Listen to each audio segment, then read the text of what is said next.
Today, as we start this new week of the story of Bethlehem's Lamb, we look at the glory of the incarnation of Jesus Christ when God the Son became human flesh. Our story begins as Joseph stirs the fire and puts on fresh wood. Though his stomach twists into knots, he remains outwardly calm, a source of comfort and strength for Mary. Knowing her time is near, he carefully washes his hands with soap and hot water and returns to her side. He finds her thrashing about in the hay, in the throes of pain. Finally, she pants breathlessly, "Joseph, the pains are getting closer now. The time is almost upon us." She tries to say more, but the pain is too deep for words. She grips Joseph's hand fiercely and moans. Another contraction, then another. "I'm here, my darling," he comforts. "Oh, Joseph, he's coming," she screams, half crying, half laughing. Her face contorts as she bears down with all her might. Joseph braces himself. He bites his lip and reaches out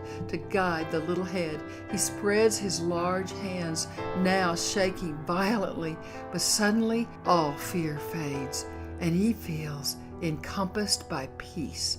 It is as though God Himself has come, giving him the strength and grace for the greatest challenge of his life. Now, with the grace of an angel, he guides this red-faced infant out into the world. Suddenly, a baby's cry splits the midnight air. Then skillfully, like a master craftsman, Joseph cuts the umbilical cord, tying it on both ends. "He's beautiful, Mary," Joseph cries as his trembling hands hold up this tiny, squirming baby. Mary smiles weakly as she looks at his wet, wrinkled little body. Then he cries again, a loud, piercing, powerful wail. Mary gasps. The baby's cry impales her heart, and she realizes this is the first time the voice of God has been heard on earth in over 400 years. She closes her eyes, exhausted and happy,